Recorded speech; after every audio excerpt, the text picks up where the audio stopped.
বন্ধুরা, খুব অল্প উপকরণ দিয়ে পাবদা মাছের কালিয়া বানিয়ে নিলাম। পুরো ভিডিওটা দেখবে।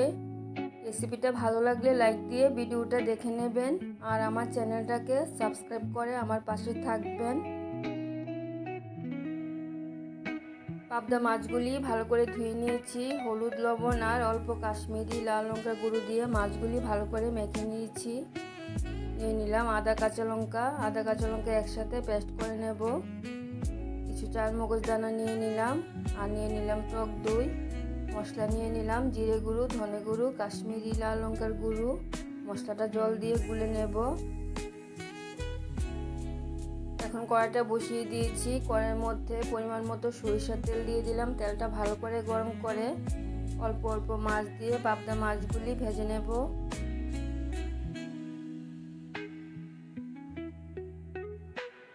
তেলটা গরম হয়ে গেছে, মাছগুলি দিয়ে দিচ্ছি।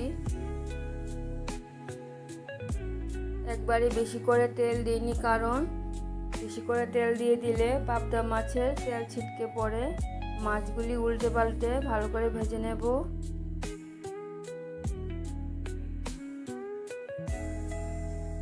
মাছগুলি ভাজা হতে হতে আদা কাঁচা লঙ্কাটা পেস্ট করে নিচ্ছি। মাছগুলিও ভাজা হয়ে গেছে, নামিয়ে নেব। বাকি মাছগুলি একই রকমভাবে ভেজে নেব।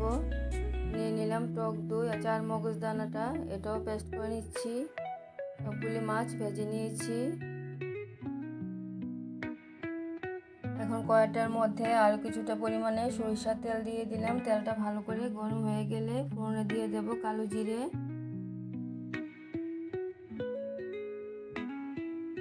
কালো জিরেটা ভাজা হয়ে গেলে তেলটার মধ্যে সামান্য চিনি দিয়ে দিলাম।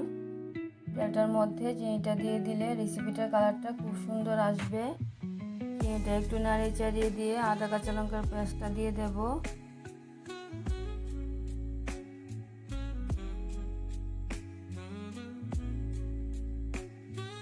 আদা কাঁচা লঙ্কার পেস্টটা ভালো করে কষিয়ে নেব।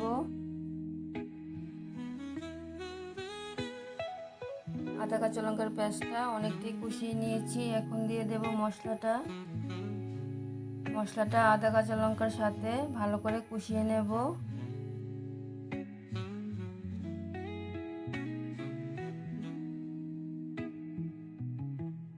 মশলাটা অনেকটাই কষিয়ে নিচ্ছি।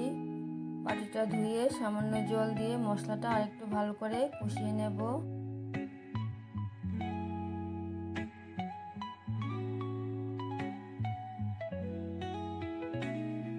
মশলাটা ভালো করে কষিয়ে নিয়েছি। মশলা থেকে তেল ছেড়ে দিয়েছে। এখন দিয়ে দেব টক দই আর চারমগজ দানার পেস্টটা।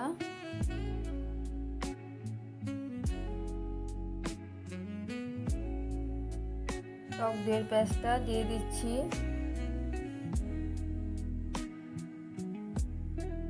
গ্যাসের আঁচটা একদম কমিয়ে রেখে টক দইয়ের পেস্টটা মশলার সাথে ভালো করে মিশিয়ে নিচ্ছি।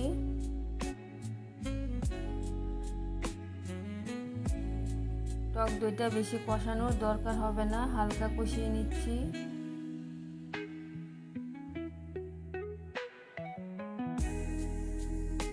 টক দইটা অনেকটাই কষানো হয়ে গেছে। এখন দিয়ে দেব মিক্সিটা ধুয়ে সামান্য জল।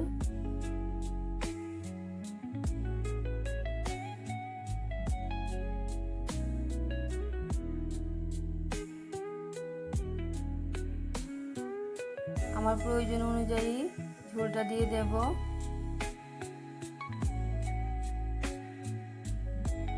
ঝোলটা ভালো করে ফুটিয়ে নেব।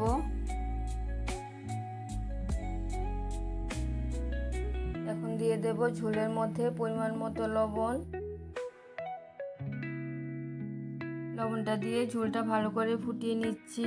এখন দিয়ে দেব 4-5টা কাঁচা লঙ্কা চিড়ে। ঝোলটা অনেকটাই ফুটে গেছে। এখন দিয়ে দেব মাছগুলি।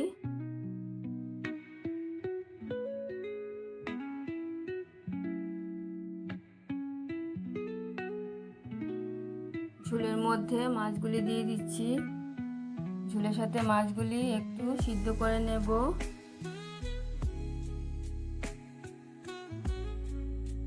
পাবদা মাছের কালিয়া রেসিপিটা অসাধারণ খেতে হয়েছে, তোমরা বানিয়ে খেয়ে দেখবে। এই সময়ে তোমরা লবণ চিনিটা চেক করে নেবে। আমার আরেকটু চিনি প্রয়োজন হলো, সামান্য চিনি দিয়ে দিলাম।